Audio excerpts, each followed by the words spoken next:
Hey, friends. Good.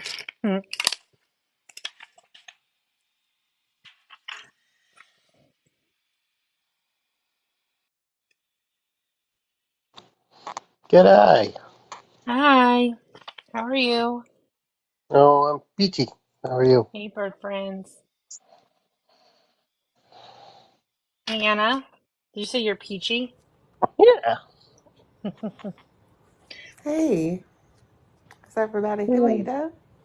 How are ya? I'm good. How are you? I'm good. Good. Oh, no, I can't hear anyone. Hold on. Hi, Ellie. Hey, Ellie. Hi, Justin. Just dude. Everyone cut out for me.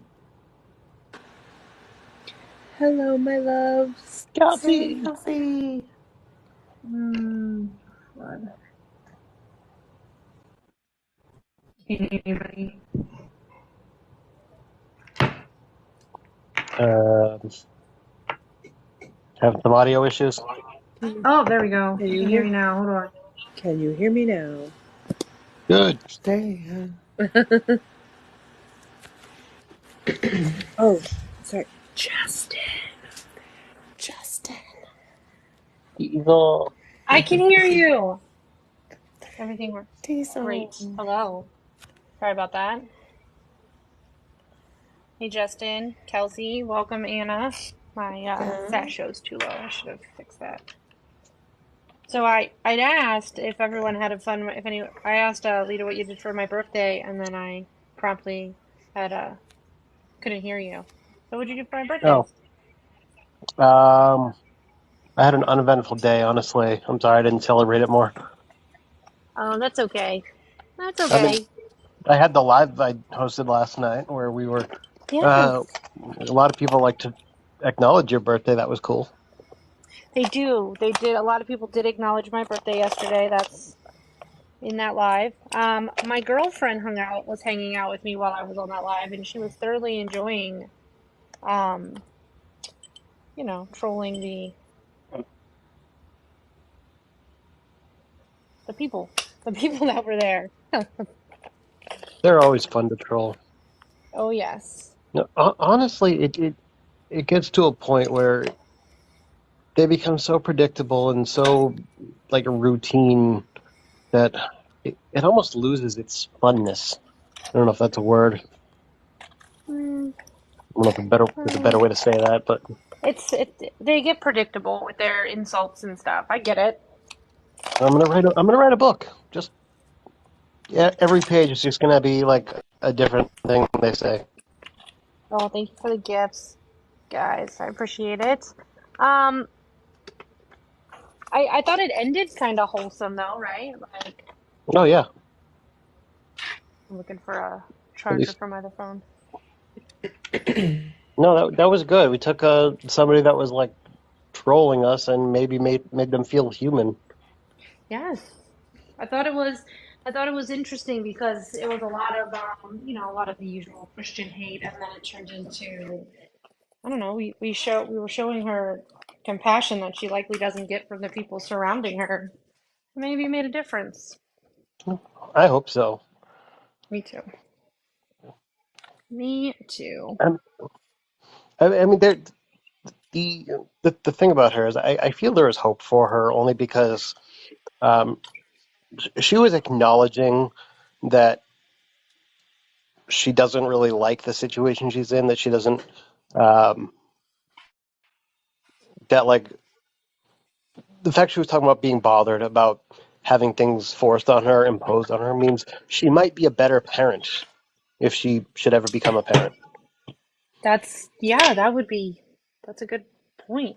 Hey, Kelsey, Angelina, the other one. There's two now. There's two Kelseys. Well, um, I had a very successful 4th of July. Um, I made a video about this. I was doing like exposure therapy for myself for because like the sound of fireworks triggers my PTSD. So proud of And you. oh, thank you so much. It can be really difficult, but first, my neighbors across the street put off fireworks for an hour and a half, maybe 2 hours the other night. And so by the end of it, I was doing pretty good. And then I tried something a little different last night, and I'm gonna try to say this without getting the banana. I had enhanced my experience with fireworks with some, mushrooms. They go in pizza. I had pizza with mushrooms. Anyway, there's a lot of studies around that involving PTSD. Yay, Amber. A lot of studies involving that specific chemical and PTSD. And I wasn't like seeing visuals. I wasn't So, tripping, but I so you spent was. last. Oh, sorry, I didn't mean to cut you off. I just had a clever thing. You spent Um, last night with a fun guy. I did. And I ended up having like zero panic, like no bad reaction. In fact, I thoroughly enjoyed fireworks the way I'm used to enjoying them. And by the grand finale of the fireworks, I was literally like happy tears because being that my birthday is 4th of July, fireworks are a really important part of that. Yay! I love this. I love this for you. Thank you. Yes. I'm so proud of you. It was Thank fun being a you. part of that too. I appreciated that. Yes. It's fun. We did have an enjoyable evening Saturday night with Anna. We were on Discord. It was my girlfriend, my boyfriend, and Anna was on Discord watching fireworks. That was Rick was telling random stories about his Discord, his not Discord, but the trolling he does on the car forum, all kinds of fun stuff. It was great. It was a lot of fun. So tonight on the Sass Show, we are going to be talking about narcissism. We're going to talk about a couple of different topics. Anna wants to talk about political narcissism. She's done a lot of research on it. We were talking about it earlier today. And Mrs. Diesel is going to come talk about co-parenting with the narcissist. I thought we would start out with a little bit of what is narcissism. Mrs. Diesel's in the comments saying hi to everyone already. So, have any of you guys know the narcissist prayer? Have you ever heard that? It's everybody's fault but mine, something like that. Yes. If you've ever heard it, that didn't happen. If it did, it wasn't bad. If it was, it wasn't a big deal. If it was, it wasn't my fault. If it was, I didn't mean it. And if I did, you deserved it. So I know. Hey, Katie. I don't know how many of you Wow. guys have ever been around someone who operates by this. I know that I have in my personal life, but um, some important. Yes, great responses. Great rocking, OPG. Yep, that's a very valuable resource. That's a great way to deal with it. Absolutely. The it's a personality disorder, right? And so it's actually not that common. Um, it's somewhere between 0.5% of the population to 5% of the population in the United States is affected by it. A higher proportion of that being men. Um, with women, it's more likely to manifest in low self-esteem, martyrdom, jealousy, and competitiveness with other women. Whereas in men, they're more likely to exploit others and feel entitled to more privileges, which is a very binary response, but this was a medical document, explanation, psychology document.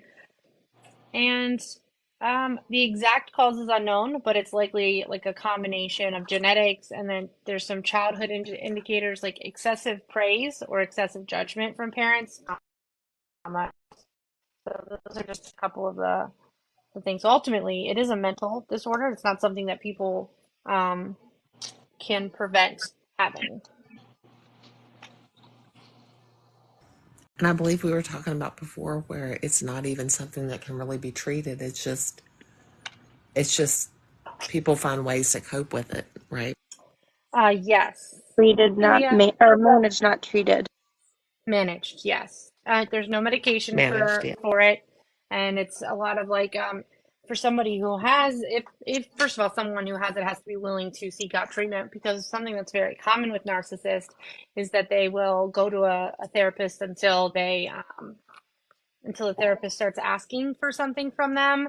and starts getting closer to realizing they're a narcissist, and then they'll cut and run. So it's a very common trait among narcissists to do that. So it's hard to treat anyway.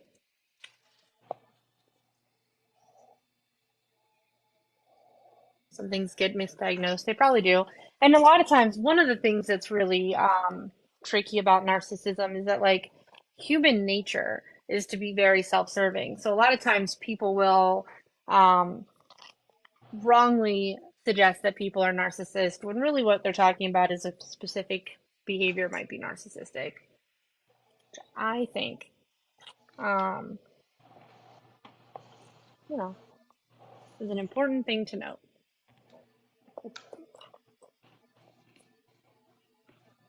Yeah, I mean, because we all can possess, from the article I read today, I mean, it was going pretty hard on both conservatives and liberals in terms of political narcissism. And it's just how that manifested in the article I read, which I don't want to say I did good research. I just did quick research because good research takes a little bit of time.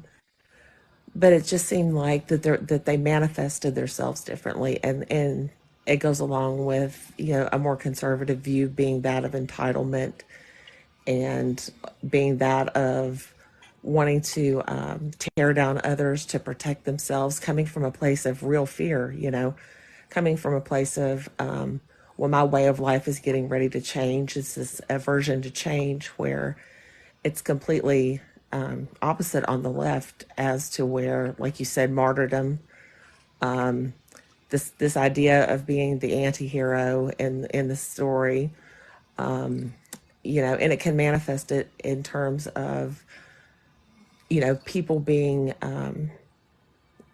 overly non-traditional in their ways of speaking and their ways of that triggers that other side, that makes that other side more fearful. And instead of getting to know those things and trying to understand those things and even appreciate those things, that becomes that tug of war there politically. And both sides will dig their heels in. And that's where we've been in politics for probably the last 8 years, coming up on 8 years. So going back And to like 2016. yeah, and it really does seep into society in every way you see. I mean, you see it within school systems, you see it within police systems, any kind of system that is of public use. You see it seeping in even within corporations, and how it's really the corporations that benefit from narcissism and narcissistic behavior of their consumers. And that was talked about in the article a lot too, how capitalism and the rise of capitalism being a part of that as well. So from a whole, academic standpoint, that's where I would want to take that conversation. But there are many other ways and different types of groups, even within those groups, that could probably speak better to those issues than I can. My camera tried to fall. I was trying to fix it. It's just not Right, going well right. for me right now. I'm about to just flip it around and turn it off. It's fine. So I think that when we talk about when we talk about narcissism in politics, I think everyone's mind is going to go immediately to in my shirt, like always. Come here, Bubba. Immediately go to Donald Trump, right? Because Donald Trump is like such a, I know we said both sides, is such a prevalent example of narcissism. Yeah, but a lot of the articles I looked at today and a lot of the polling I looked at today even had Bill Clinton up there pretty high in terms of behaviors that exhibited narcissism. So, a lot of, and you can think back to the Monica Lewinsky days and how she was treated by society and how she was treated by him and things like that. I mean, there's many things that can be said there. Clarence Thomas, Anita Hill. I mean, we're dealing with that right now. The effects of Clarence Thomas being a Supreme Court justice and the effects of his wife. Ugh, yuck. Mm. But yeah, I mean, and those are all investigated as we speak. So there you go. Clarence Thomas is being investigated. I believe so. I believe a lot of people are looking into his connections to a couple of different agencies that support, the Christian right and their political agendas, and how much money he actually receives from that.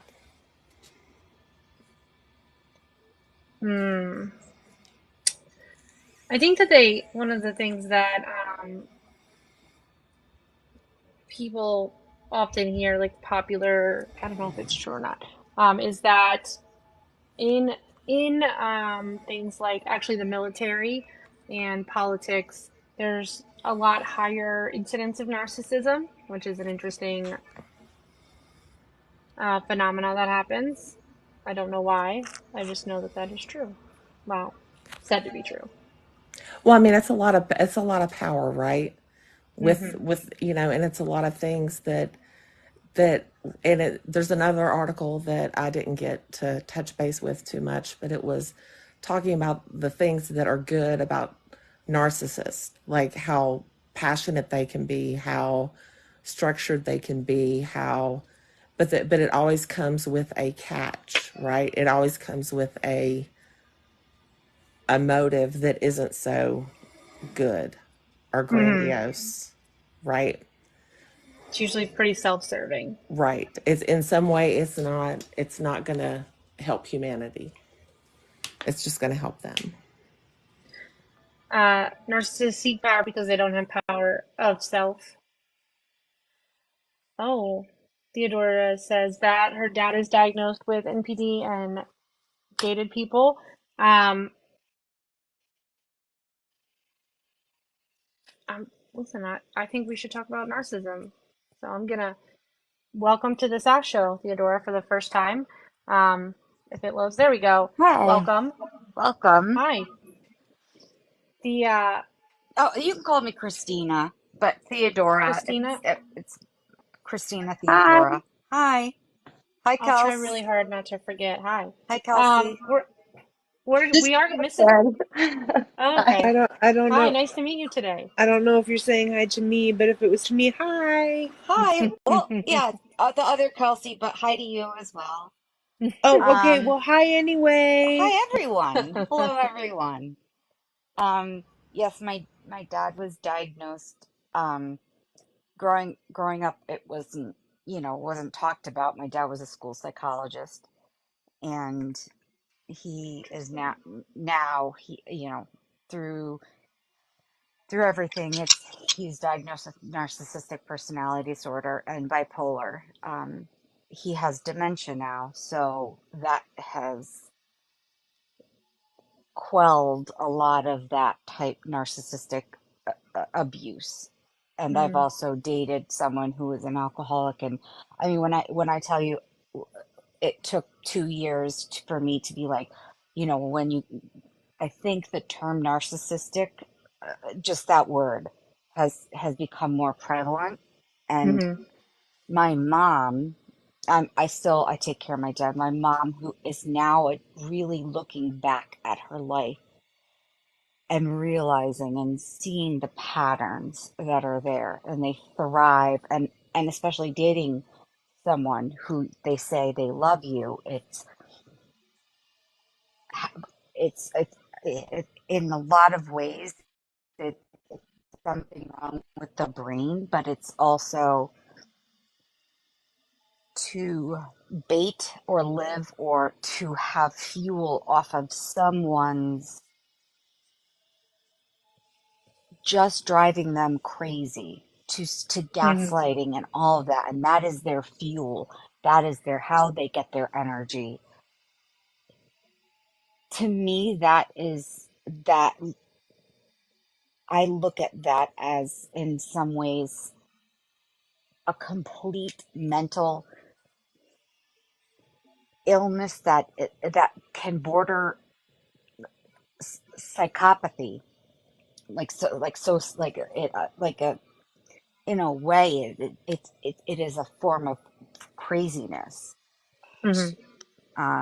But at the same time, there are different, there are, I just joined, so I'm not sure exactly how this, uh, what the line of, Well, what you were discussing so prior. you're okay. We actually I just started the live. Well, 8:30 it was supposed to start, so like 20 minutes ago. And we're gonna. Anna was just talking about political narcissism, and we're gonna talk about like I have some information here about the cycle of abuse for narcissists. We're also going to talk about, what their tactics are. We're going to talk about how to heal after, how to escape narcissism. Just a whole topic, just a generalized whole thing. So I think that the Mrs. Diesel is going to be Yeah, talking about parenting with co-parenting with a narcissist, and so I think the idea it's an interesting like difference for the um, having been raised by a narcissist. And I was a narcissist as well. Yes, and so was Two of them, Kelsey Angel. which is kind of interesting because usually narcissists don't marry each other. So to have two narcissists marry each other and be together for 43 years is actually quite uncommon. And that's the situation that I'm in. So, That is a lot. I think starting like in the with recognizing narcissism would be a good idea. There's a specific cycle of abuse that occurs. It starts with idolization and love bombing. That's something that narcissists do. I'm sure people have experienced that if they've ever experienced the narcissism where they're telling you, you're great, everything is wonderful, you're so important to me. And then they begin, once they feel that they have their hooks in you, they'll start devaluing you until they discard you. But it's not over at the discard point because it's actually a cycle, and then they'll start over again. They'll want your forgiveness, and so they'll be, love bombing once again. And I'm sure you experience this with parents when your parents are narcissists.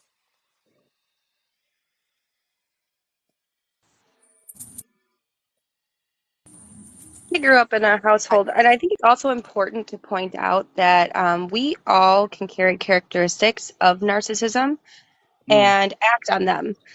Um, like, for instance, my upbringing, my mom is not diagnosed NPD, but I sustained a lot of what would meet the criteria of narcissistic abuse growing up. But she is not diagnosed as NPD. Later on in life, I ended up dating somebody that's diagnosed NPD, and currently I'm married to somebody that has borderline personality disorder. So it's not the same, but he does also display heavy narcissistic traits, which not to stigmatize that at all. It's not necessarily a bad thing by any means, but he does display those types of behaviors. And while a lot of NPD, BPD is, it can be genetic, a lot of it deals with your upbringing, and if you've sustained abuse and you lose your complete sense of self. And so as you get older and you have lost your sense of self, the things that cause people with NPD to lash out is something that somebody says or an event that happens will penetrate through to that inner self. And because they are Mm-hmm. so far removed from who they are, it disrupts their entire being, which causes them to lash out. And I mean, that's the core of what NPD is. So there can be environmental and genetic factors at play with it. Yes, absolutely can be. yeah, Kelsey, I agree. I agree with the fact that there are so many, you don't necessarily have to be diagnosed to experience all of that.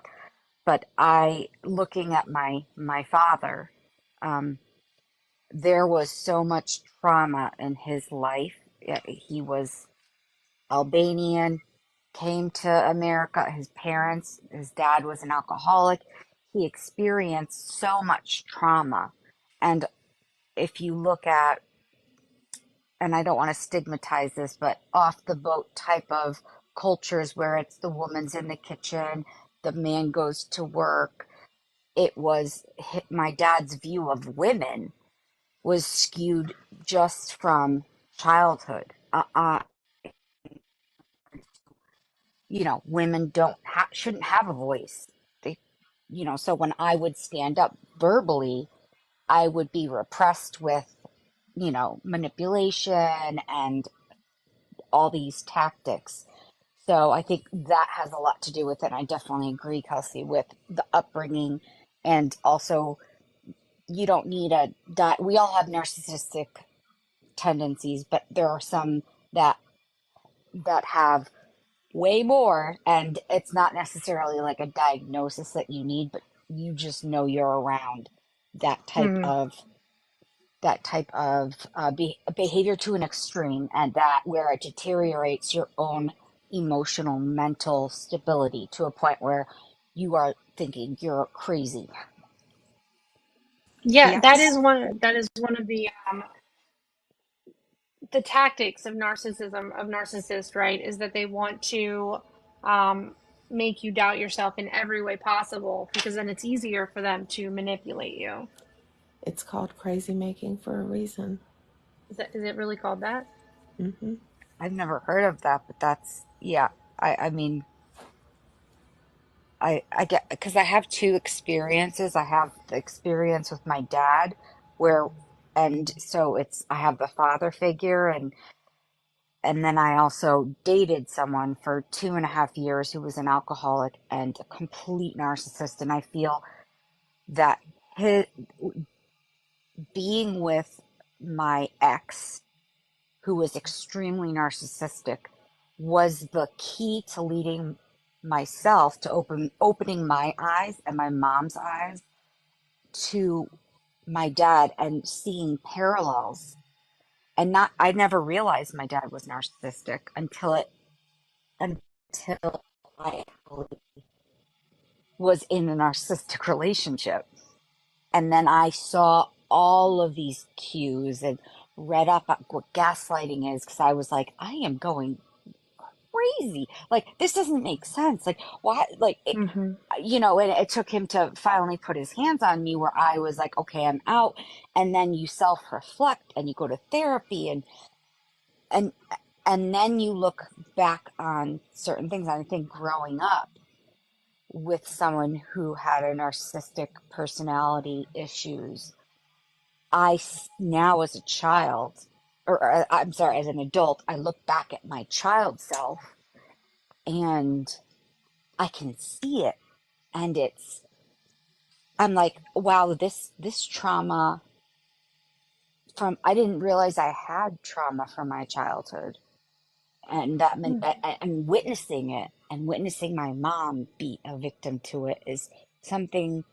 And even when I was realizing that my dad was a narcissistic person, all of that, watching my mom not believe it, because it took her 5 to 6 years to regain her power, and me through helping therapy and all of that, and to see her some prior to realizing it, to become prey and a victim to it, to get caught up in the over explanation and the fear of, oh my gosh, I didn't cook the steak right, it's going to be my fault, or trying to cover her, rampantly running around trying to make sure everything is perfect and okay, because just in case.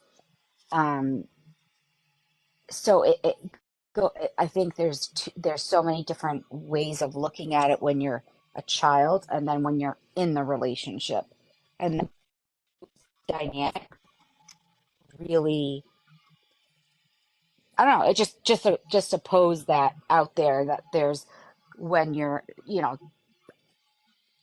there's so many people who are victims of, like, my mom never knew about what narcissism was until I introduced her to the term. And it was then that things started getting okay, let me open the door and start sharing with her what this means, and that the giving her her own voice. And then my dad would say, I don't effing know what you're doing right now. You think you have, I don't know why you think you need to have your own voice.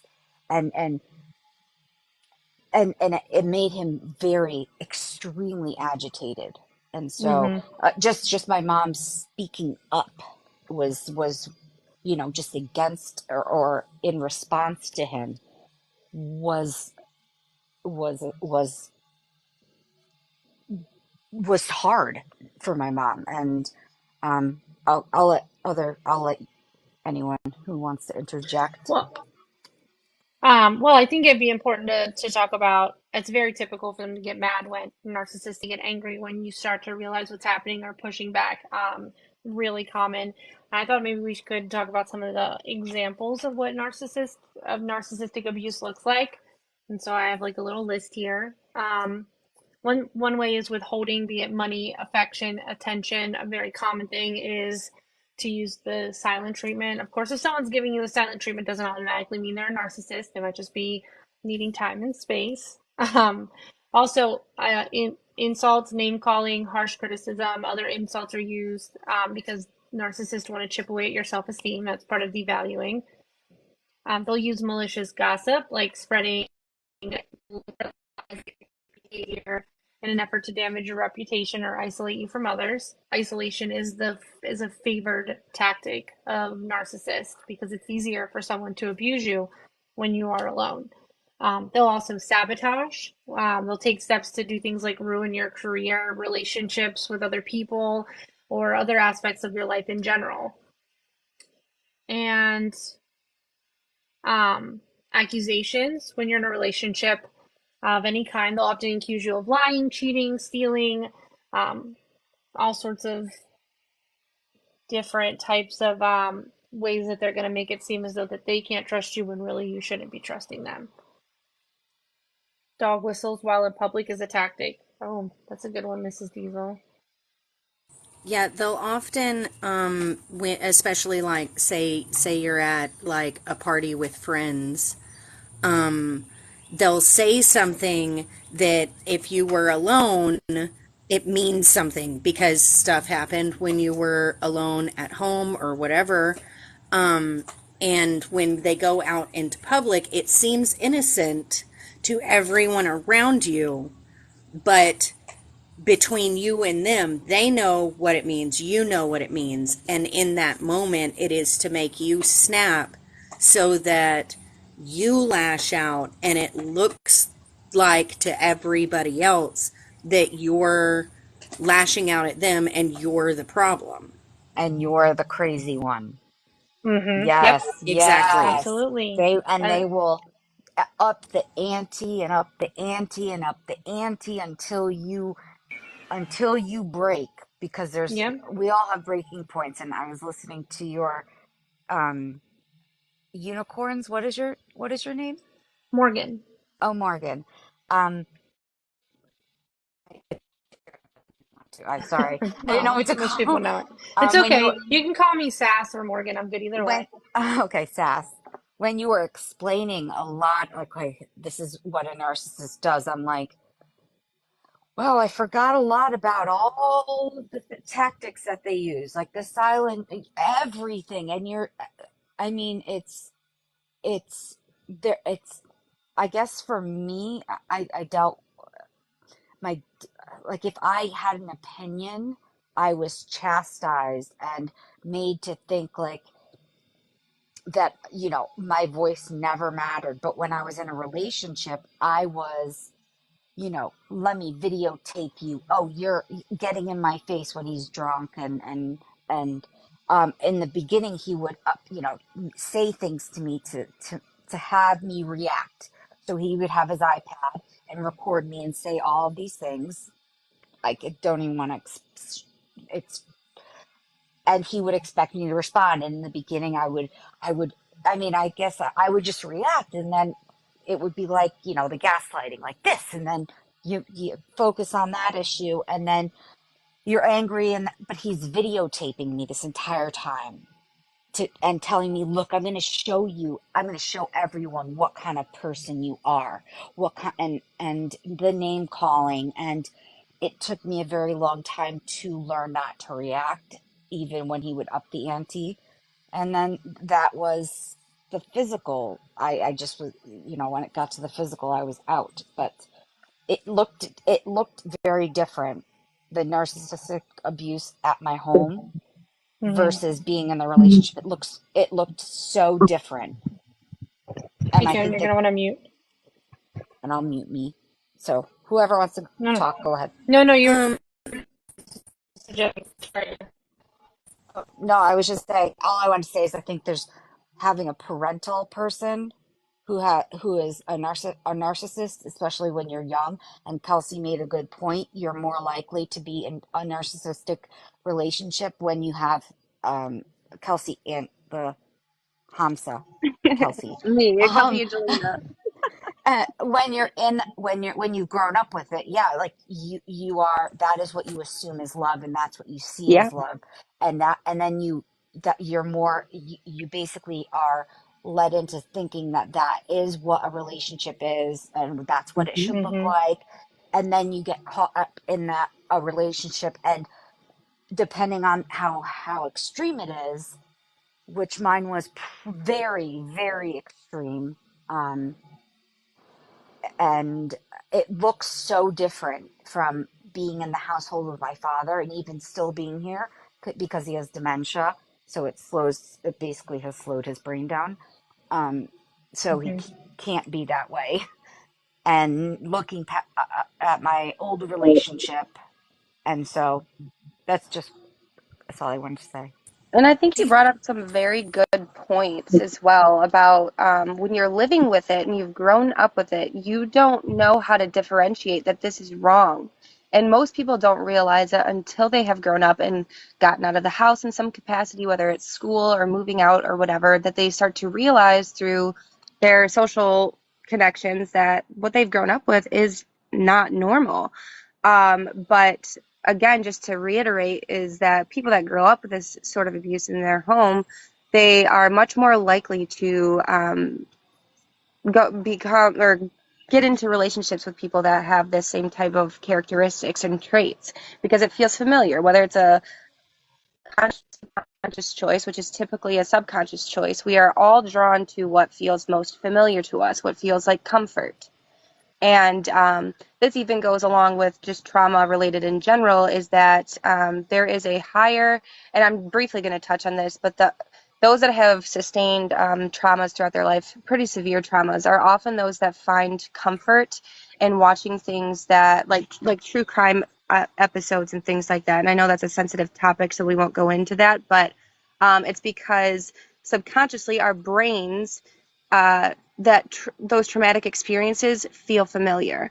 And that's how our brains can unwind because we don't know how to live in a state that isn't in constant fight or flight mode. Um, and I could get into the relationship aspect that I was in, but I'm going to let somebody else talk for a while. I just wanted to bring up those points because those were very interesting. while, if you don't mind, Sass, while we're on the No. subject of children,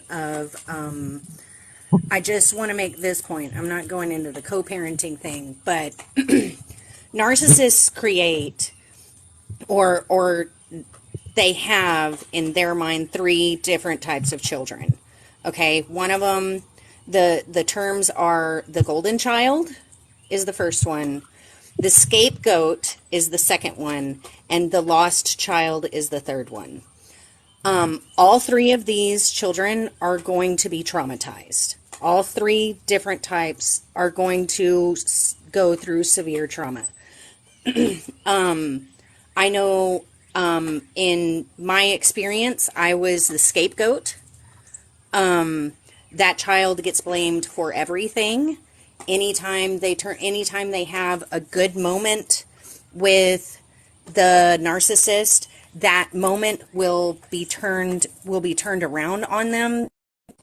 The narcissist will go to other people and completely turn that story around into this horrible narrative. they never, in the narcissist's mind, the child is never doing anything right. They never live up to the expectations. All of these things, which in turn will cause trauma. The golden child is set at very, very high expectations. My sister was the golden child. She she was expected to change her entire personality depending on the people that my stepmother brought her around. She was expected to dress a very specific way, given the environment that she was taken to at that moment in time. And if those expectations weren't met, she was belittled. But she was constantly up on this pedestal. The last one, the lost child, is the child that has said absolutely not. They have figured out how to make boundaries, and they are not allowing the narcissist to have access to them. And typically that child is the one that the moment that they leave the house, they don't gray rock, they go complete no contact. Mm-hmm. And Interesting. but all of them will suffer severe trauma from that, and it will either it can lead to a person that has huge amounts of empathy or another narcissist due to the type of abuse that happened.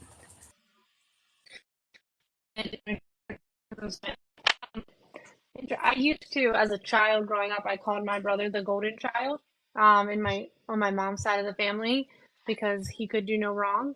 I don't know if if any, no one in my family's ever been diagnosed with NPD, but that doesn't mean they didn't have it. Um, if anyone, it might have been my mom's mom, but that's interesting. I didn't know that that's what the name was. That there was like terms that were used, considering I always jokingly called my brother the golden child. One I thing I will say is, if you don't know what narcissism is or looks like, being told that that's what it is really hard to understand, if that makes sense. Like, growing up, I never really experienced narcissism. Like, I didn't know what it was. I thought a narcissistic person was, we all read the Greek, draw, like, what do you, not fable, whatever they're called.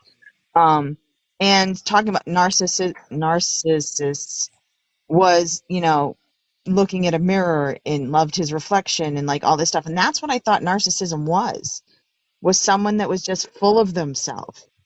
They admired the way they look. They admired how, I thought that was a narcissist. I didn't understand the full grasp of what a narcissist was until about, um,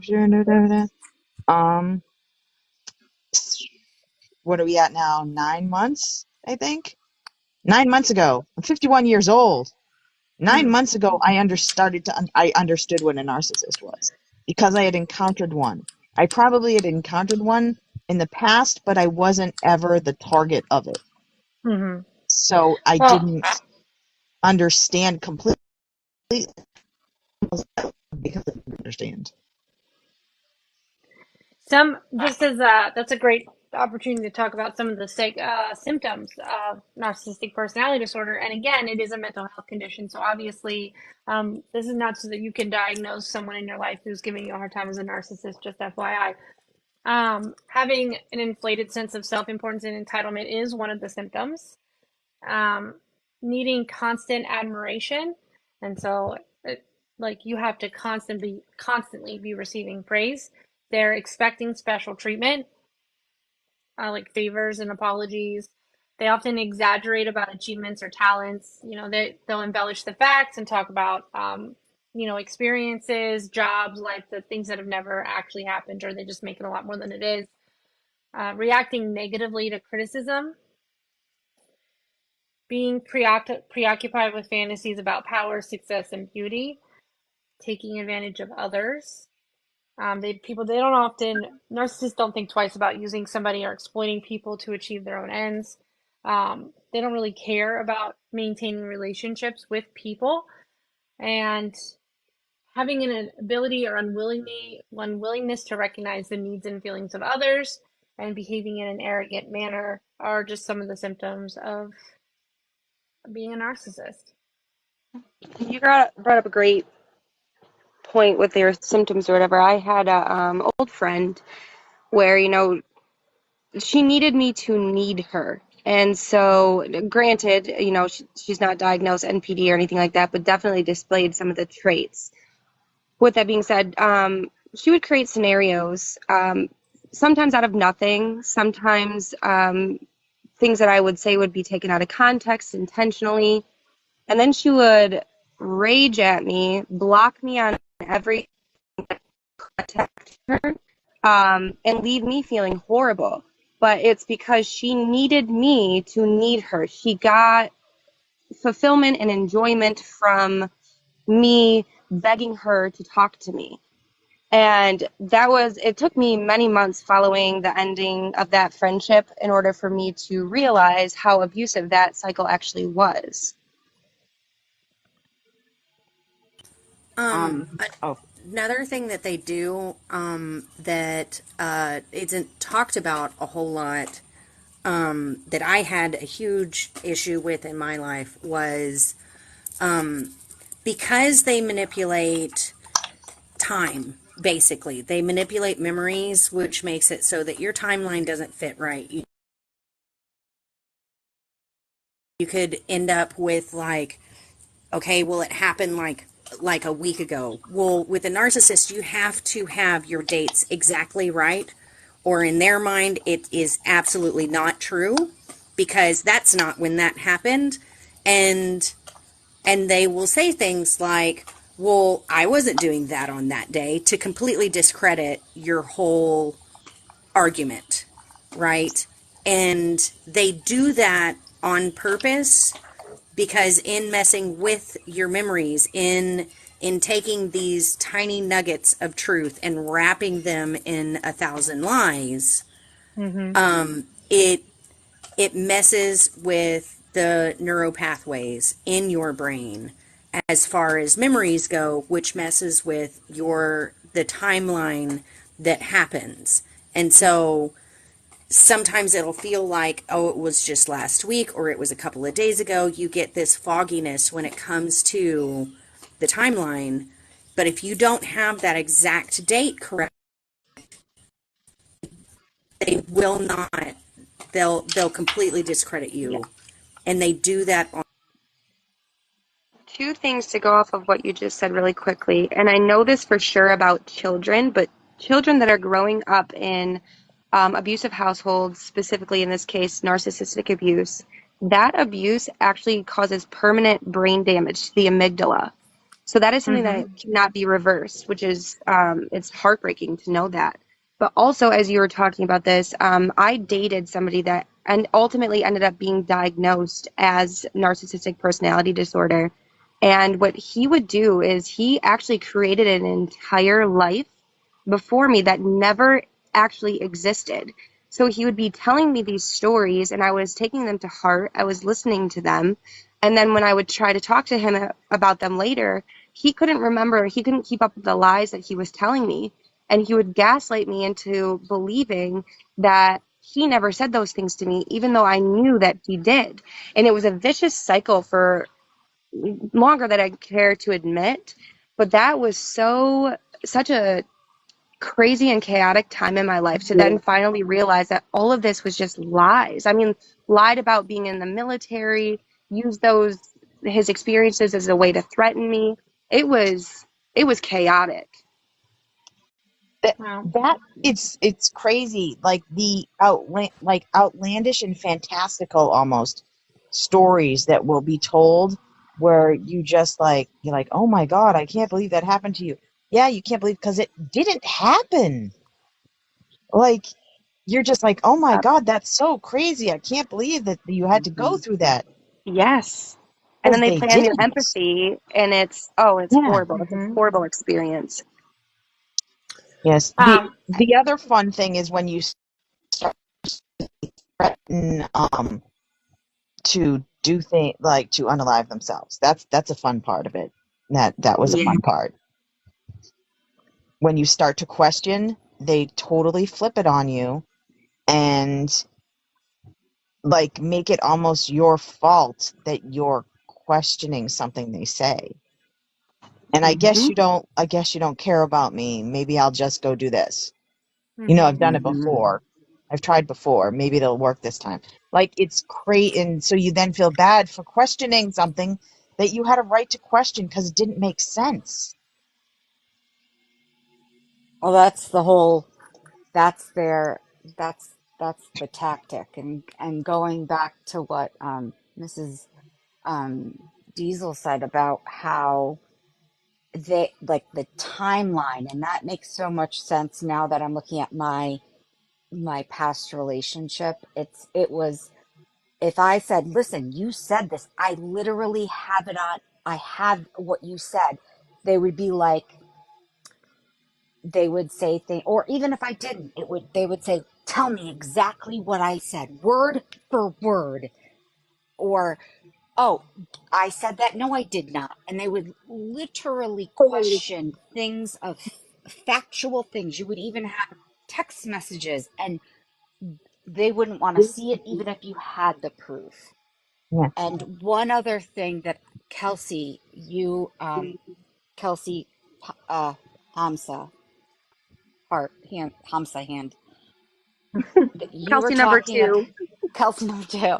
This is something that when you were talking about how you had a relationship with somebody who would just create drama out of nowhere, one of Yes. the things Relationship. that Mm-hmm. I did in relationships when I was young, like high school, I'm 39, high school, college, maybe even a little bit of out of college before I understood everything.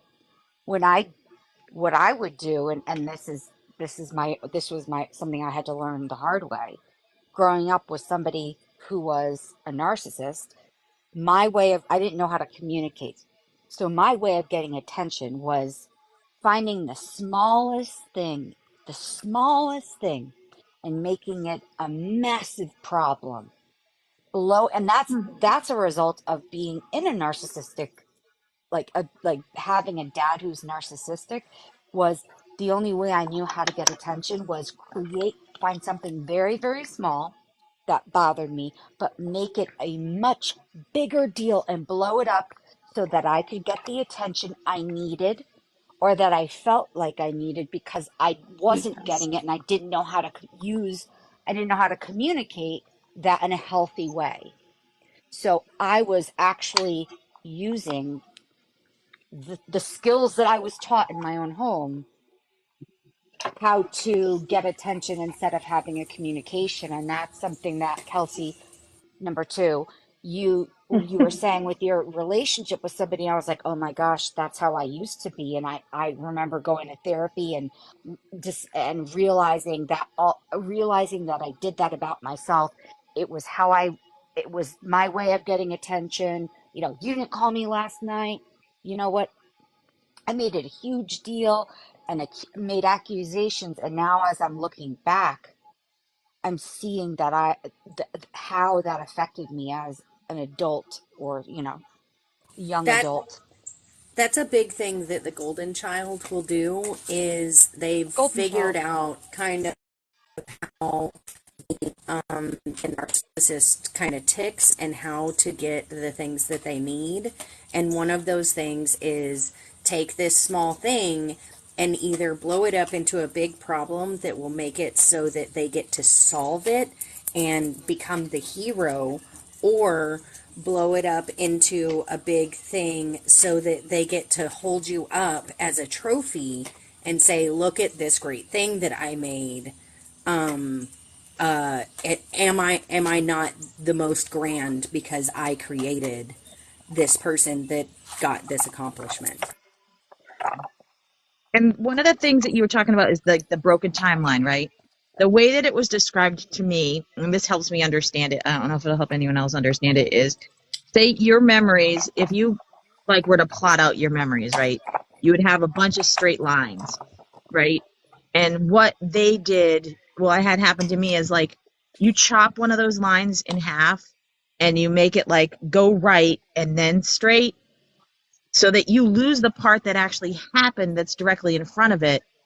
And they have rewired your memory so that you start questioning what actually happened, and the only thing you remember is the story that they created because they kept telling you this over and over and over and over again, so that became the story that I knew and I believed. Yes, Karen. And then you And just and then you and I will decide credit which Diesel with that storyline. one, but yeah, and the way Diesel you explained it to me is I may never get those back because I still am struggling, and it's been, well, shit, it's been, in a couple weeks it'll have been a year since you guys figured it out, and then another 3 or 4 months until I figured it out. You, you'll get Karen. You'll get it. You will. And But I don't think I'll ever remember it all. I'll never right, remember it all. right. Yeah. I mean, if you truly put your mind to it, you can. But there's um, it. I mean, a lot of therapy, a lot of I've done neurofeedback therapy, EMDR, you name it. I have PTSD, but you will be you coming from somebody who has gone through it. You will get there, and Yeah. I know it No, because you are a strong woman. yeah, but I will say, and I'm thankful for this, is that the friendship I had was barely over a year long. Like I had Mm. only met this person in 2020, early 2021. Yeah, early 2021. Midsummer 2021, I think, like spring or early summers 2021, around like somewhere between March and June, I would say. And became really good friends come Thanksgiving, and I figured out what was going on like the Sunday after Thanksgiving this past year. So it wasn't a years and years and years of a relationship, which I think I'm lucky in. You know what I mean? Yeah, I So was. I didn't suffer years and years and years and years. I know it's not Oppression Olympics and it still matters, but I will say I know I'm lucky that I didn't go through it for as long as some people that I know have gone through it. Mhm. So, Who's gone through it for Rock in the comments here said that their narcissistic ex pretty much bounced on their typical daughter, but not neurodivergent son. And so I thought this would be a great segue into parenting with a narcissist. Thank you, Karen, for sharing um, about the experience you had, because all relationships, it doesn't have to be a romantic relationship in order for you to be affected by narcissistic abuse. It can be a friend, a parent. There's all kinds of different ways. So I'm going to have Mrs. Diesel talk about parenting, co-parenting with a narcissist.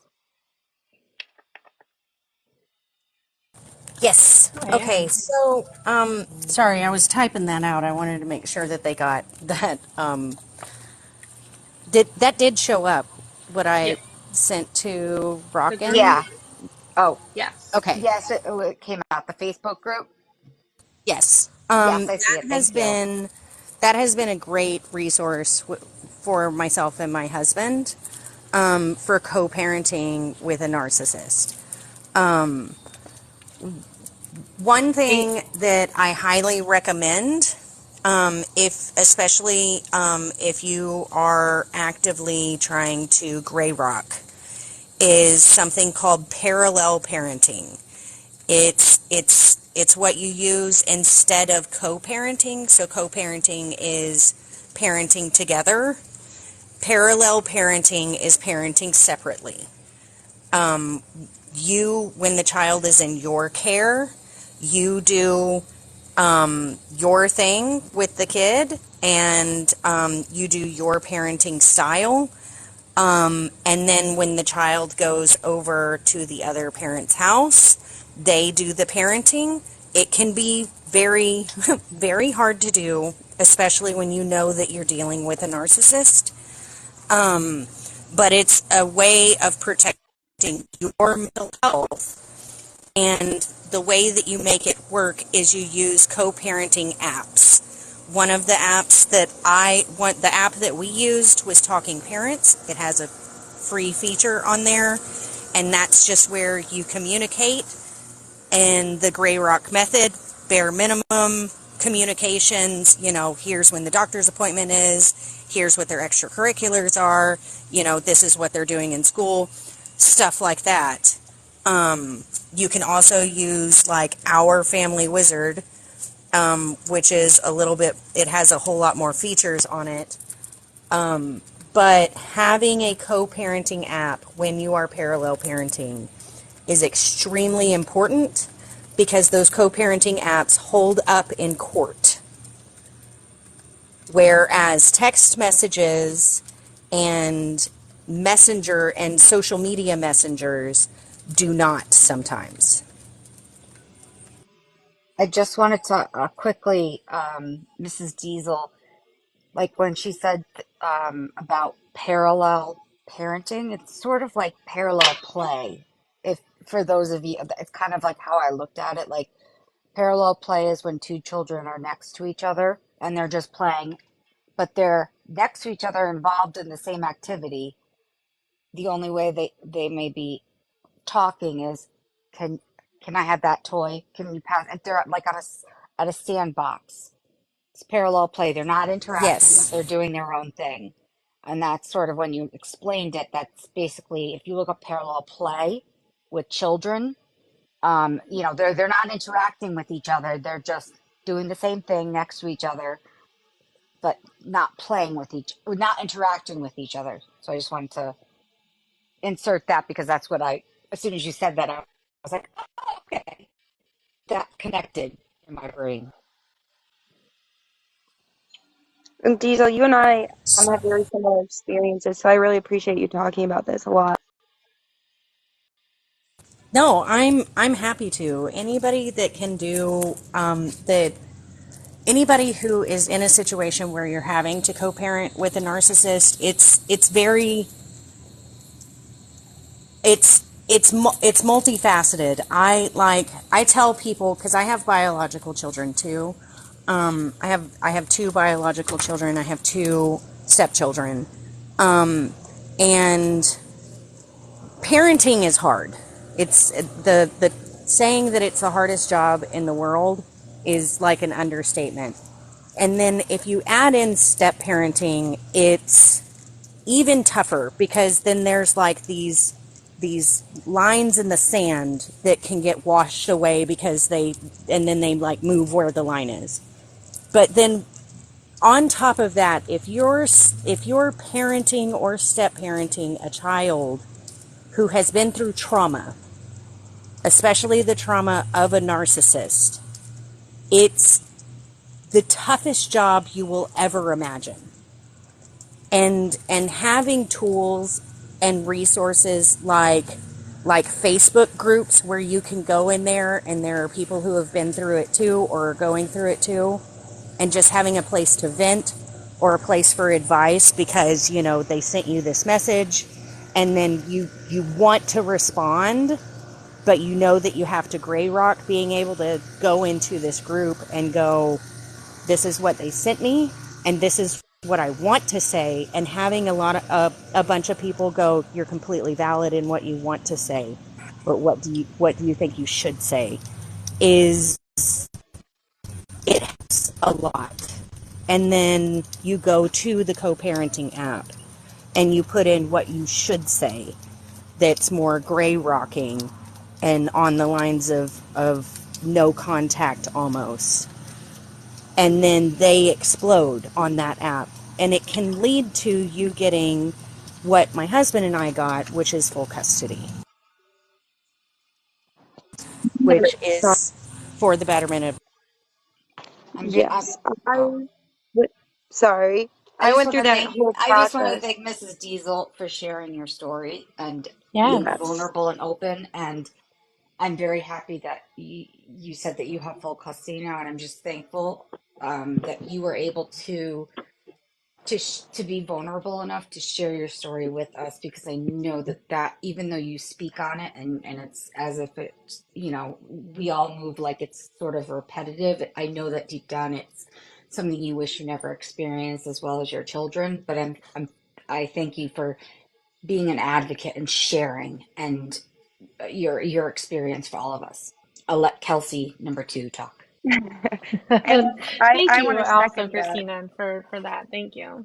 Yes, I want to second that as well, because I don't know very many people at all that have similar stories to mine in all of that. And it's a very specific type of experience to go through, and my ex isn't the one that's the narc, it's his wife. And she was substantiated for physical child abuse against my son. And I brought it to court and everything. And the judge literally looked at me. We were getting ready to go to trial. And she says, I just had 2 parents in here that broke both legs on their child. You're in here for some black eyes, gouge marks, and bruising. Come back when it gets worse. I'll mark it down. She marked it down in the paperwork. It's shitty. And we still don't know why. We think it was because at that time they weren't married, but they were getting married. So it wasn't something that they took as seriously as they probably should have, even though she was substantiated through Child Protective Services. It's something that still devastates me, but thankfully, within about 6 months following that, my ex willingly gave me majority custody.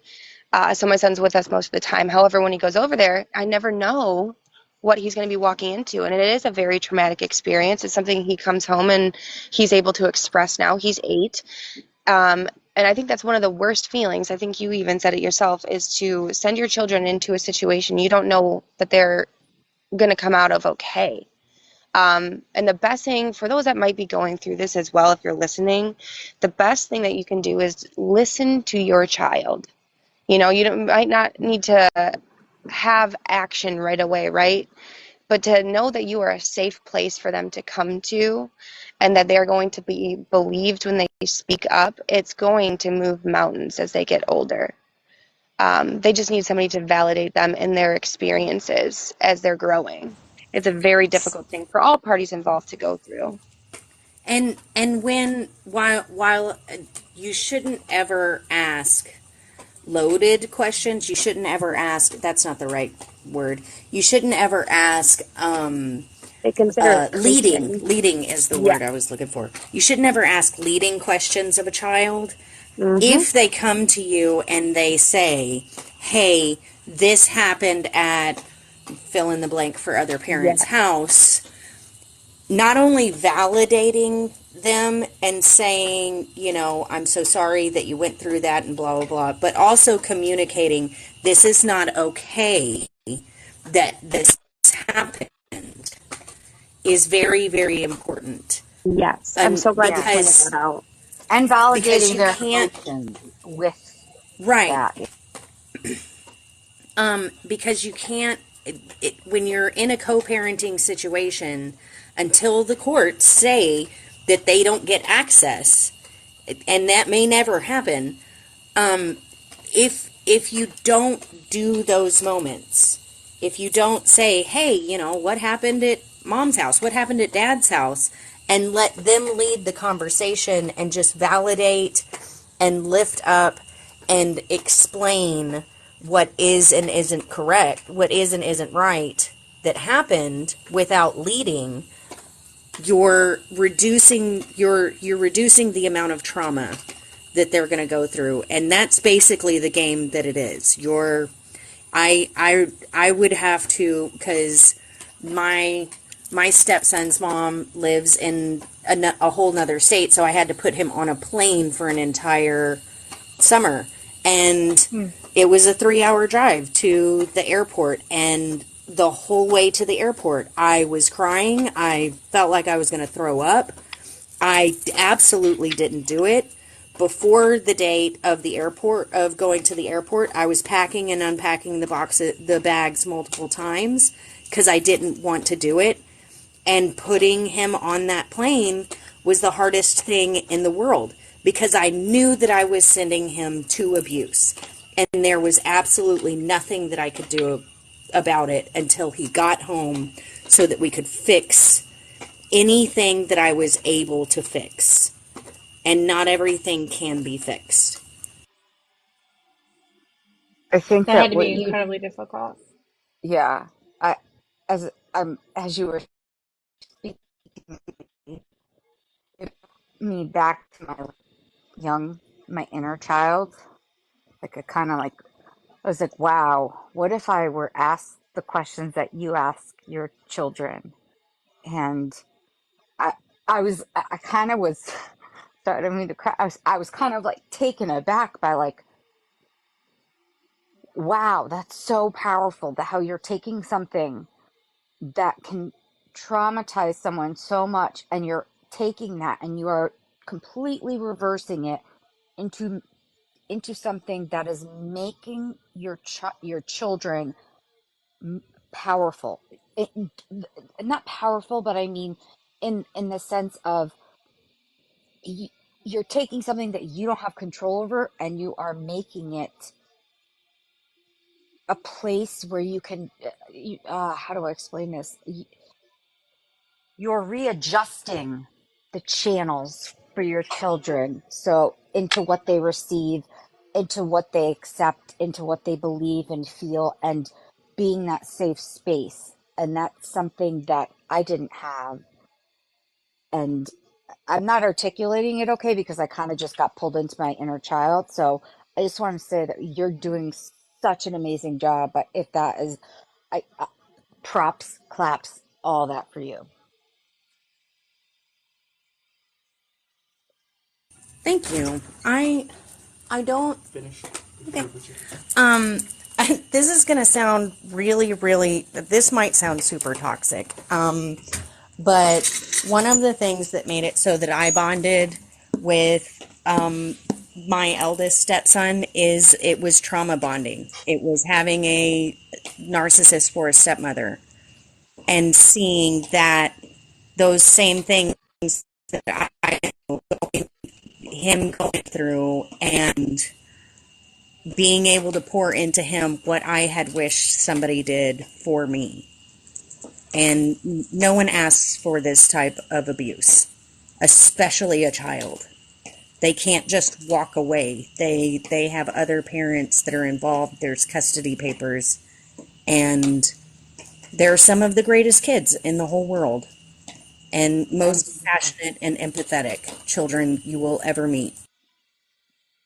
speaking of trauma bond, something that happened as I realized what narcissistic abuse was, and I came back to my house. I then had to share with my mom what was happening with my dad or what I was going through. And there was sort of a blend of a toxic trauma bond between me and my mom as she started realizing what was going on. And I was trying to explain to her what was going on in her relationship. And I had to do a lot of therapy to sort of dismantle this trauma bond that we shared because she relied on me in that sense to help her through that time. So I just wanted to note that about trauma bond because it was I had a trauma bond with my ex and then I ended it and then came back home to have my mom and then trauma bond with her over that. And the one thing that I will say about, and this is something that Kelsey said before about somebody who is uh, I don't who is part of a relationship with someone who has narcissistic tendencies or personality disorder is we us the people recipients we become I don't know we become extremely self-aware, extremely for me anyways empathetic to becoming an empath to my senses are always on. I can feel energy shifts. I'm constantly super aware of my environment to where it's a blessing and a curse. So I've had to go through like 2 trauma bonds and break and figure and navigate through those. And then also looking at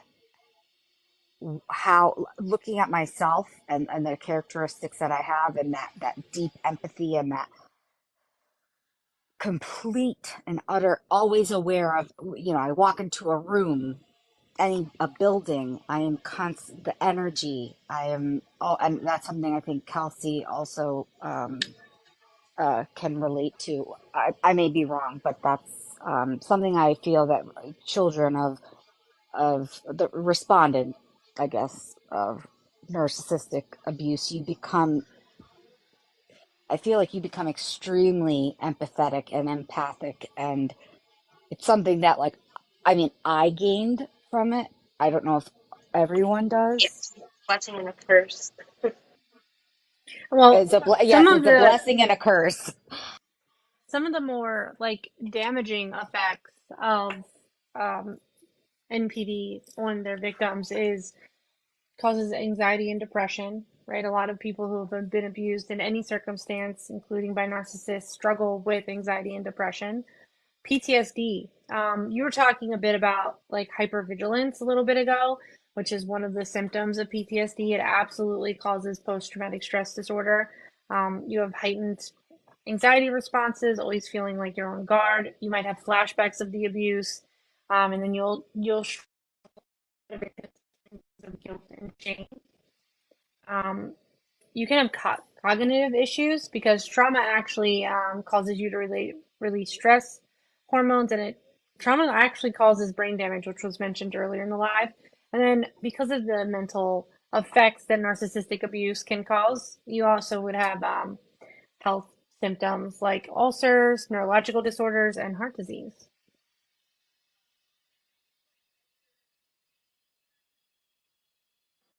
And that's, yes, I Sorry. have anxiety, depression, and I have complex PTSD.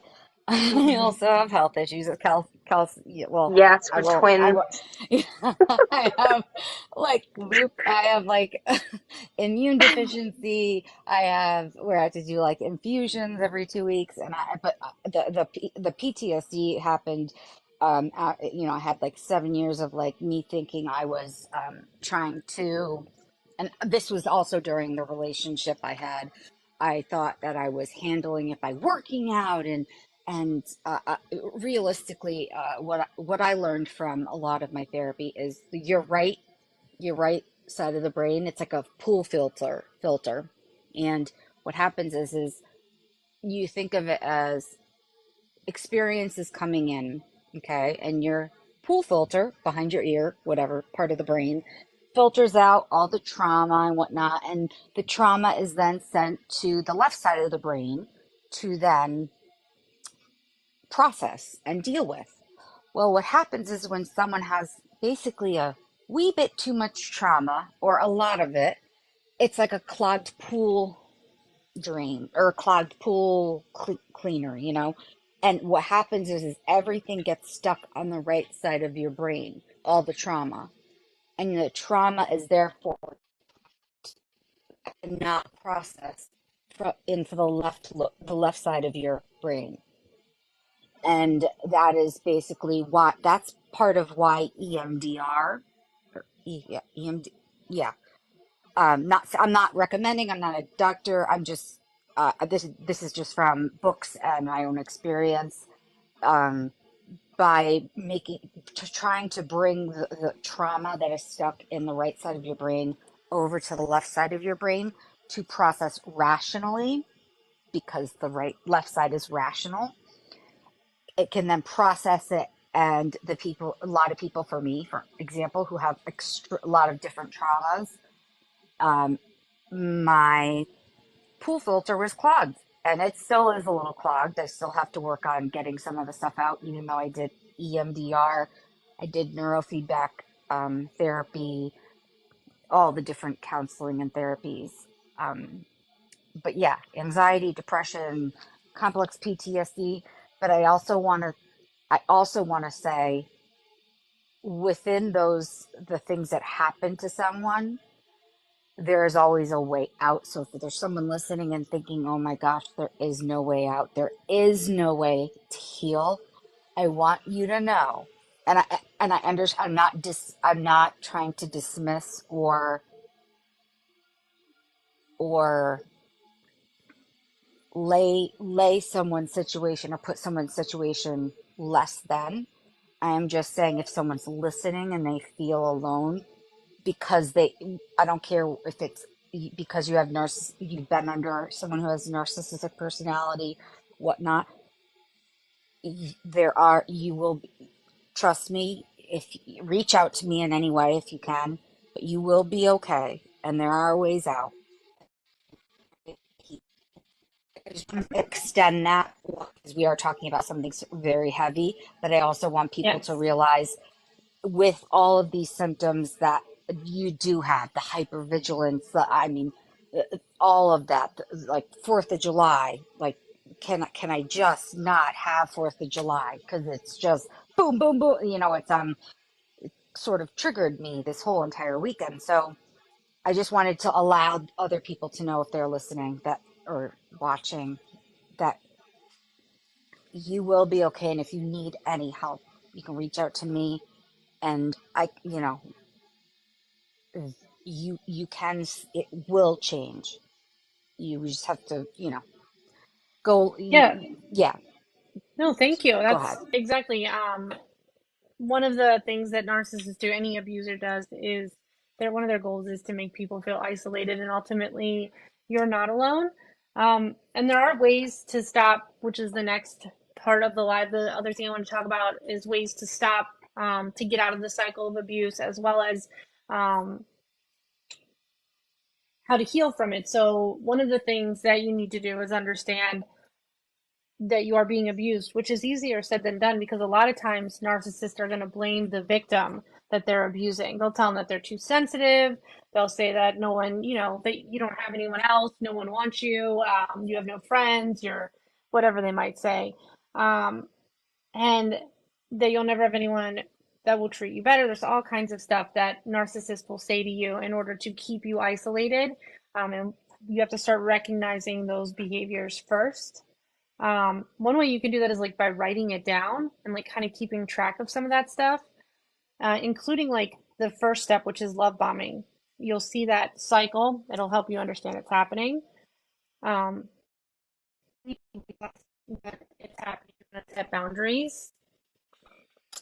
So you want to lay some ground rules for interactions with them, but you do have to be very careful because it may lead to narcissistic rage, which is something we talked about earlier. Narcissists will get very angry when you set boundaries with them or question them about the things that they are in fact doing to be abusive. I know Or there's can I just cut yeah. in with the anger part? Mm-hmm. When you said that, that was my dad. Yeah. If you said anything that went against him or did anything, and he was someone who had his pew pew permit. Oh goodness. Um, Okay. so there were situations where it was not where, let's just say, um,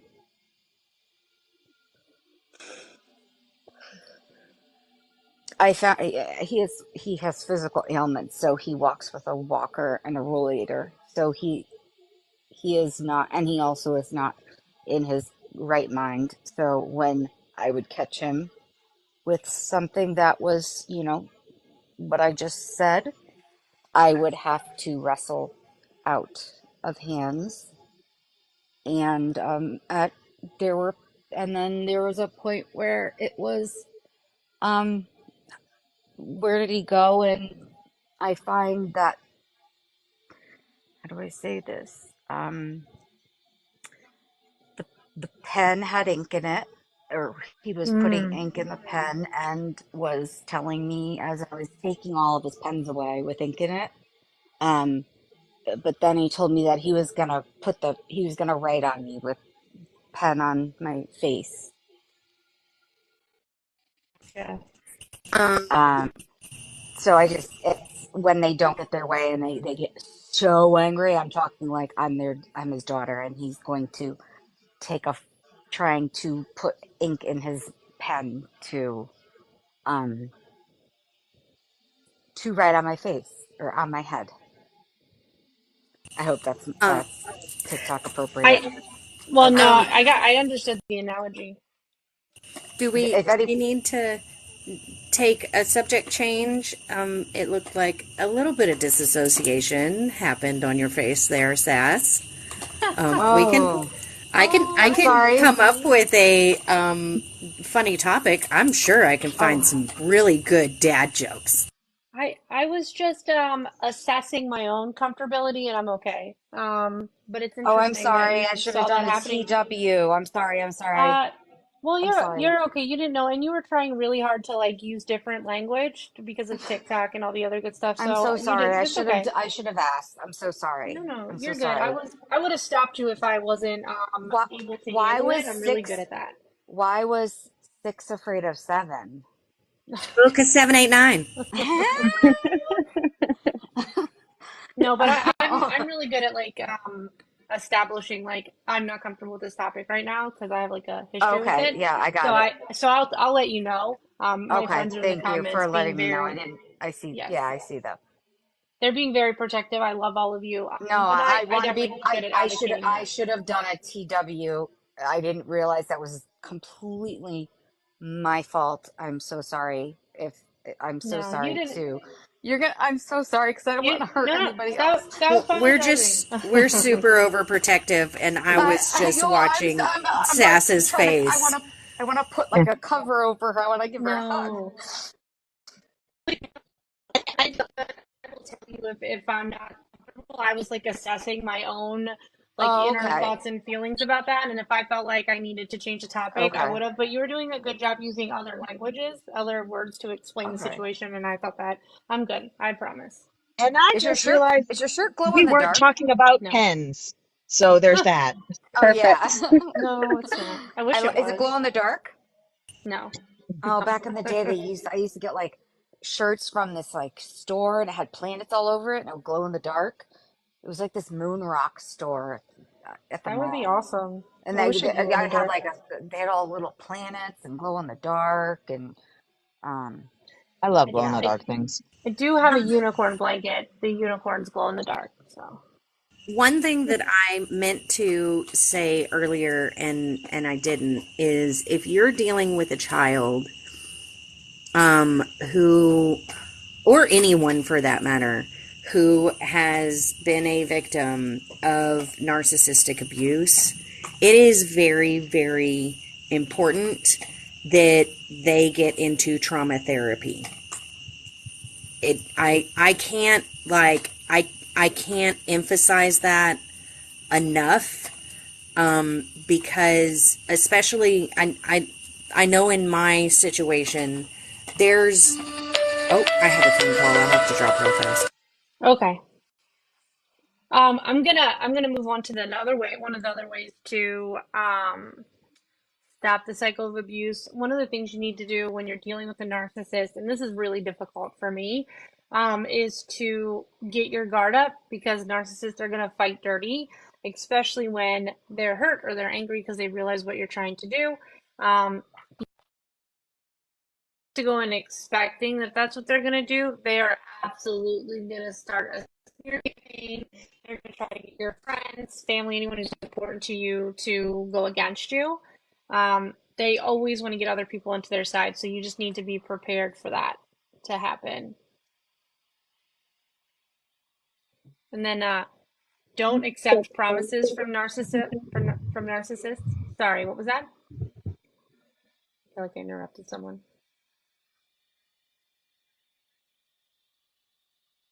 You want to demand action, not promises, and then get help. So when you find that when you recognize that you're in an abusive situation, you need to reach out to people who support you, even if like you've been isolated from your friends and family. Reach out to people, let them know that you need help, including most importantly, therapists, lawyers, and nonprofits that are focused on abusive relationships. And the last thing is to walk away unannounced. Um, First of all, for safety, right? You want to make sure that you have money and everything you need, that it's secret, that you can walk away.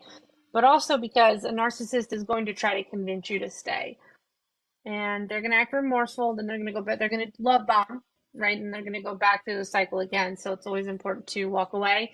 And you have to know that it's not going to be successful in the first try. I think it's like an average of 7 times it takes a person to escape an abusive relationship. So Wow. those are some Seven, ways to. yeah. The amount of times I tried to leave my ex was let me leave. And then it would be like, well, my stuff is there or this or that. Yeah, it's a And then minimum of 7 times too. It's not yeah, always. Minimum. and then you Mm-hmm. just rationalize their behavior. Well, they went through trauma or Yeah. they went through trigger warning essay And when they were with other younger or 17. and then I'm with like, well, I understand they didn't have anybody to I'm like Yeah, and then I it think that's took the other thing about growing up with narc abuse too is, like you said, it forces us into this empathetic role most of the time, not always, but it forces you into this empathetic role where you do see why somebody behaves the way that they do. Just the other day, I had to ask quite a few of the people in here for advice on how to handle a situation with a friend that I was going through because I have such a difficult time establishing boundaries because I see the other person's side so clearly and I understand why they are the way that they are, that I will set aside my own needs or wants or whatever it is um, to put theirs before mine because I feel so bad for them and I understand where they're coming from. And that's where our cycles can become harmful to ourselves because of as a result of this type of abuse as well. We start making excuses for people, regardless of the type of friendship, platonic, romantic, familial, doesn't matter. um, we have to unlearn a lot of really toxic learned behaviors. you're Diesel, were so you saying oh, something? go ahead. I I forgot. Oh, I can I hear the tried to catch crickets, the train. Diesel. It ran away. Yeah. So I will say though, all right, so what you're saying, um, you know, make a definitive cut, and it does take a lot of time, often if it's a relationship. Um, but it was, as much as I knew it had to happen, it was one of the hardest things I've ever done. And you do need to have people around you, surrounding you is one of the best things that you can have. People who understand what you did, why you did it, what you need going forward, because there were nights at,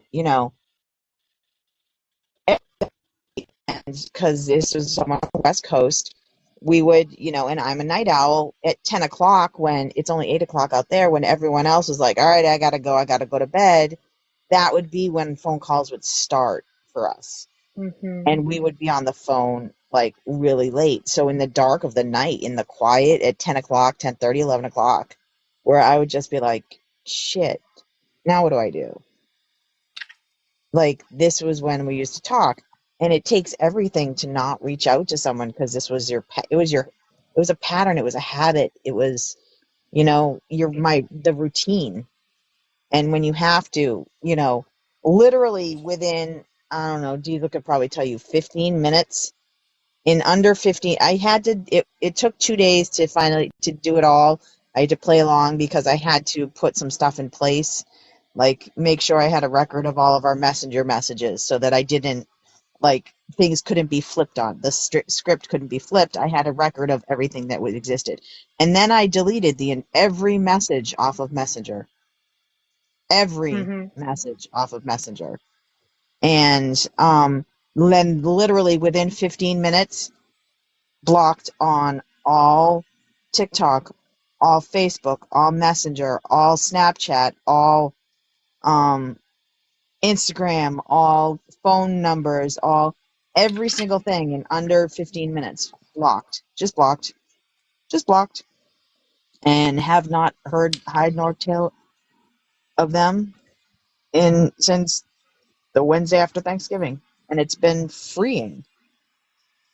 I'm It's proud of absolutely you. freeing, but you have to freaking, and gray walking is the one of the hardest things you could ever do, is just don't give any attention. And it's hard. Mm-hmm. Give Karen, I don't know if that's your real name, but can we all Yeah, it give her is. like a round of applause? Let's give you We can a clap for high Absolutely. Karen. hand. Yeah. Round of And We applause. are I very have proud of gotten Karen. She's a actual real good life thing, hugs yes. from some of these marvelous Like people, so it's I'm sending wonderful. you a hug because I Yeah. know, I know, took me so long to, it was like, and Kelsey can kind of, because we have, we're chronically ill. So for me, I was like, well, no one else is going to love me because I'm, I'm chronically ill and I'm sick, and this person accepts me and they know what's wrong with me. And then but I am giving you props, Karen, because I am so proud of you.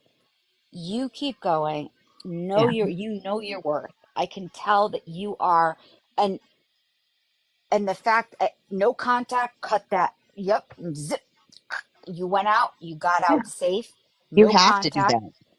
and then just you will And see life in a Granted, yeah, granted it was a virtual online relationship, but still it was like virtual. a friendship we had built over a year, well over a year, and it's tough. Well, it is tough. And one of the last thing I wanted to go over, we have like 15 minutes until I usually end at about 10:30, is some ways that you can heal from narcissist abuse. I think it was EMDR is what it's called. Helps with PTSD. That's something that I want to try. But a lot of it is really about, like, first of all, therapy. Therapy is a really important way to heal from narcissistic abuse because you want to identify, the reasons why someone was able to why someone was able to trick you into that situation. Like there may be you're dealing with your own stuff, you weren't able to recognize it, right? Um, You want to be able to build coping skills and resist the urge to remain in contact with somebody who's abusive, which is really difficult in those situations because they get into your consciousness and you can't get them out. It's very hard, which is why gray rocking is so important. Um, and what is happening? Sorry, I just had to block the most disgusting person on the internet. It was Snacks, not anyone else. Sorry. Um, you want to be open and honest with others in your life about the abuse that you've experienced, not only just to I think it's important to talk about these things to bring them out in the open so other people will feel like they can reach out for help, but also so that your friends know what you've gone through and they can be supportive.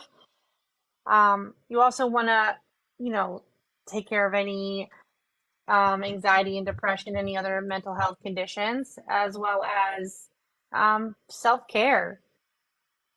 Yeah. You wanna make sure you're eating healthy, getting good sleep, and doing things that make you happy. Physical activity is important.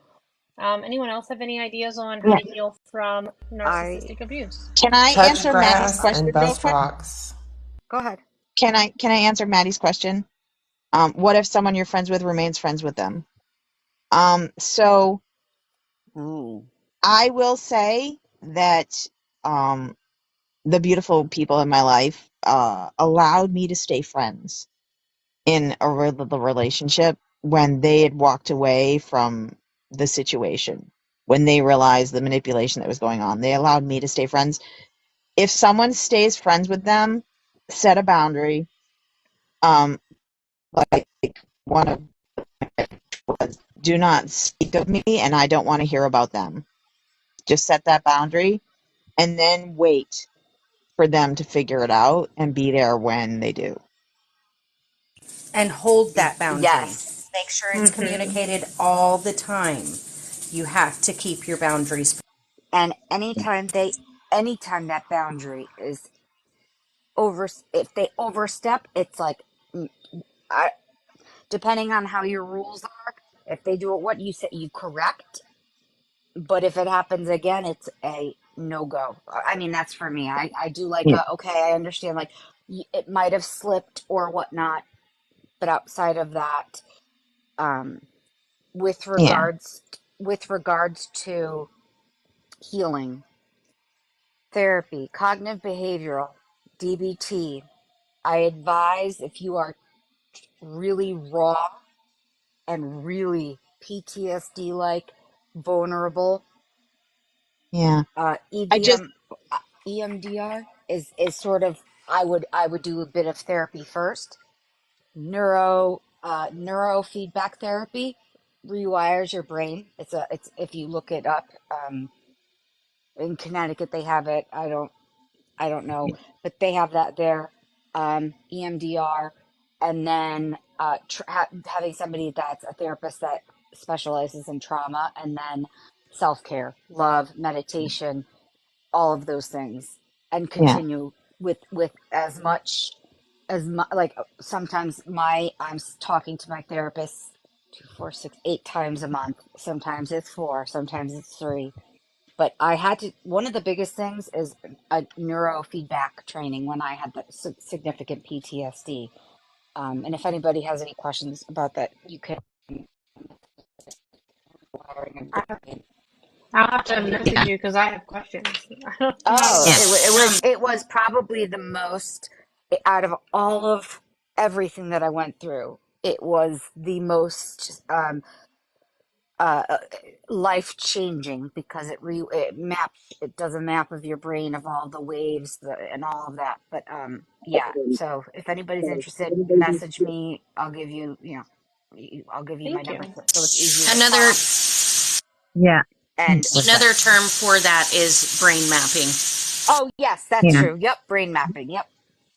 And I I just would, want to Go ahead. I'm gonna real quick reply to Maddie here about just I understand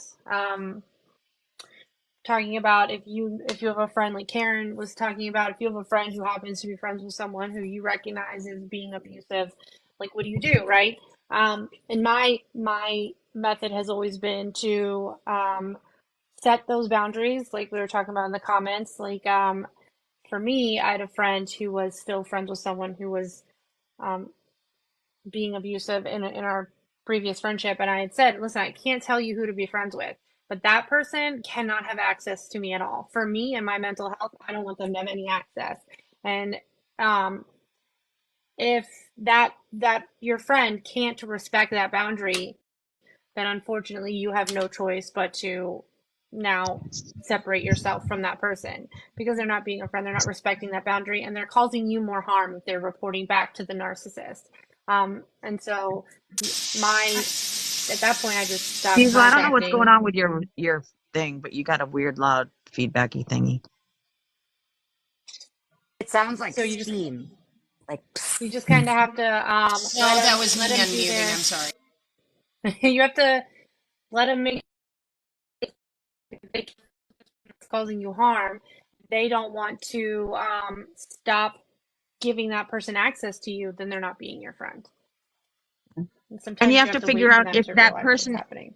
and you have to figure out if that person is a victim as well, or if they're a flying true, monkey. You know, are true. they being taken advantage of, or are they in for a penny, in for a pound? You know, Mm-hmm. that sort of thing. You know, if they're But complicit, then cut them the fuck out. but But if overall, I they're, think you know, it's in, like how I've looked at relationships since I've cut a lot of people out, and not necessarily because they support anybody. It's just how do they serve me, and do they serve me for a greater good? Like I can serve that. Like I am a great friend, and I am someone who is there for them for anybody. But if there are relationships that aren't serving me, I question and say, is this relationship serving me?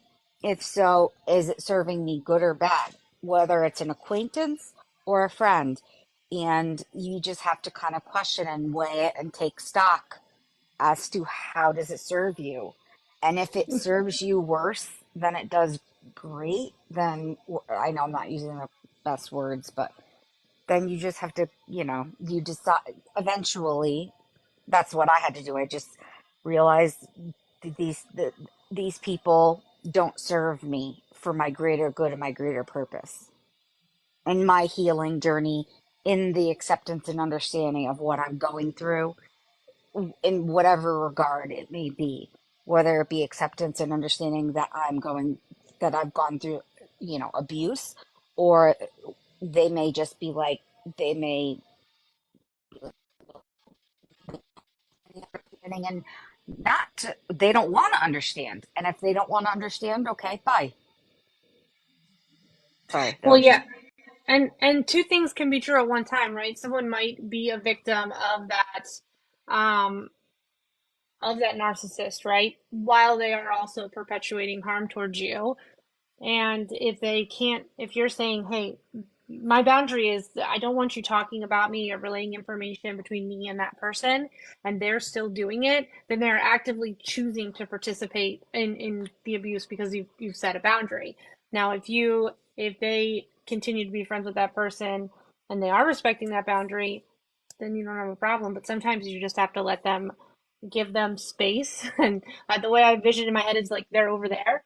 And when they realize what's happening, they'll come back because that door will be open, but I don't have to keep letting them in my house. That's the way I picture it in my head when I am assessing a friendship like that. It's I very think you've difficult to done a choose. phenomenal job of Thank you. encompassing all of this. I literally was just on my phone and I saw Kelsey number 2. She sent me, I don't know, like, hey, come join, or I don't know what it was, but, and I was like, all right, let me just, because I didn't have 1,000 followers for like the longest time, so I could never go live. So I recently like just did, but random people. So I don't.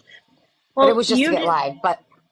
But I'm thankful for how you were able to bring this all together, express, and have that kind of the formality where we were able to express ourselves in different ways, but also have like a format within it, and you kept us in line. And again, I'm sorry.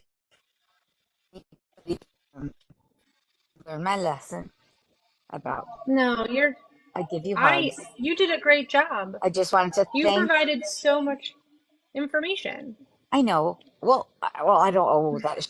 No, I am surrounded by it.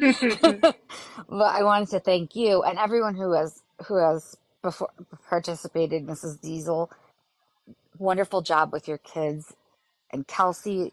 I know what you're. Kelsey number 2. I follow you on TikTok, so, or we're mutual, so you're doing phenomenal. You've got so much on your plate, and I commend you for everything and all that you're dealing with. Um, Somebody who is disabled, well, not technically, but I pretty much it's let's the paperwork, and Karen for and everyone sharing, being open and vulnerable. Karen, for you sharing, and you're doing such an amazing job right now, especially just being right out Yes. of it. I am so proud of you. You are amazing. You are a goddess, or God Yeah. man, And or a yeah, God day. Well, I don't know what anyone's pronouns are. So yeah. I will say that a whole hell of a lot of the people in this live right now are one of the reasons that I'm doing so well. well, I am proud to Even know especially you. like and this beautiful host here, they were I've we're going on what 2.5 years or Uh, so right now, it'll be something like that. 2 years in 2, November. Yeah. yeah.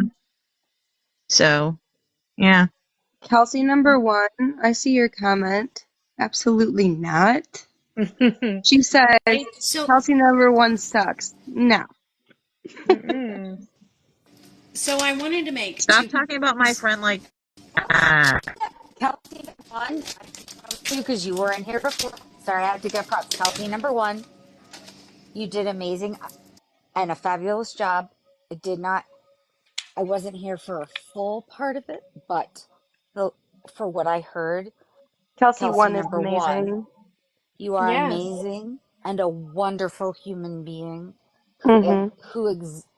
you radiate love, light, pure happiness, peace, joy. And I feel like if we all just take this goddess or God, whatever this is, this power that we all cultivate together and use it for good, it is just, that's all I hit. Okay. Just wanted to thank everybody. Well, So, thank you, Mrs. Diesel. Sorry, I heard your voice pipe up there, and I wanted to. so 2 points that I wanted to make was, um, when you're dealing with a narcissist and, um, okay, let me make the first point first.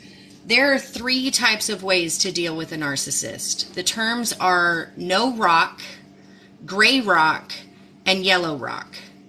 No rock is completely no contact. You completely cut them off. You pretend like they do not exist at all. Okay? That is the best way to deal with a narcissist. It is not always the way that you can deal with a narcissist. That's where gray rock comes in. Gray rock, it's co-parenting. Co-parenting is gray rock. It's where you act like you are the most boring thing in the world. When you have to respond, you don't respond if you don't have to. But if you have to respond, one word answers, very boring responses, never respond to drama.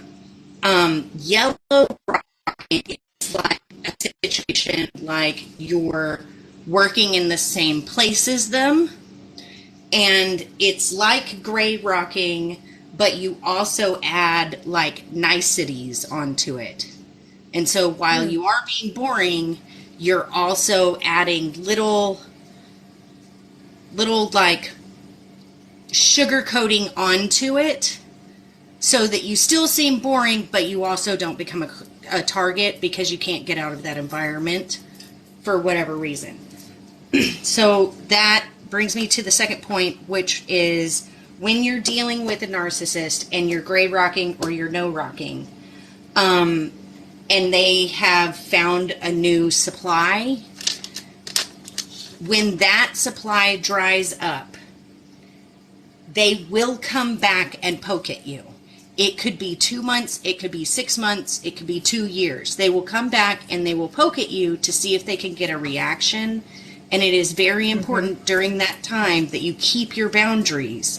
And this can happen multiple times, especially if you are a person that they feel like they can keep in their lives, like a child or the other parent of your child or what have you, a coworker, what have you.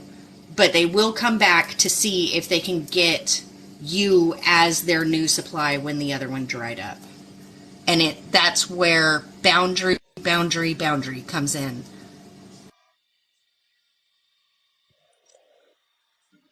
Those are excellent points, actually, because we didn't talk much about the narcissist supply, and I'm not going to get too deep into it because we're going to wrap up here. But like, the idea is that narcissists get a certain, they get pleasure out of causing chaos and harm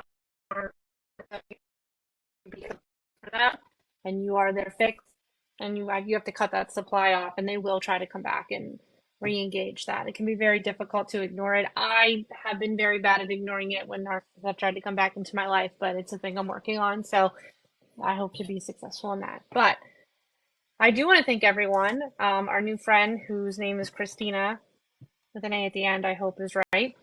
You've been Yeah. very lovely, shared lots of Or information. I hope Theodora. you come back again. Yeah. Okay, I hope you come When back is, again. when do you have is it like a weekly thing? It is weekly, and I've been doing it on Tuesdays. However, I start a new schedule next week, so I'm going to talk about. I'm thinking about switching it to Wednesday night so that I can actually start it a little bit earlier, probably around 7 p.m. But I'm going to make a video about that by this weekend, and I Are hope you you come back Eastern again. time? Eastern time, yes. Okay. Well, I would like to thank you as a host for Oh, thank you. hosting this because I think it's a very it's a very important, very important topic, and it's something that so many people are going through and have gone through, especially like I look at my mom. For 50 years, she was married to my dad and had no idea. And now it's bam. This is it. So there's so many people that are going through this, and I think that you being an advocate for that, and along with everyone that I mentioned before, even Kelsey 1 and 2, um, and Anna, Mrs. Diesel, Karen, Maddie, uh, everyone else, I think that, and I just think it's so important for us to become on each other, just to be able to share with one another and help each other so that we can rise above and learn and heal. Yes. I'm so glad that you had a great experience. Maddie, I think this is a great final thought. Survivors discuss the event, abusers talk about the survivor. It sounds very true to me. But thank you to all of my mods and everyone who helped with putting the Sass show together. And I hope everyone has a great night. Good night. Night, everyone. Night.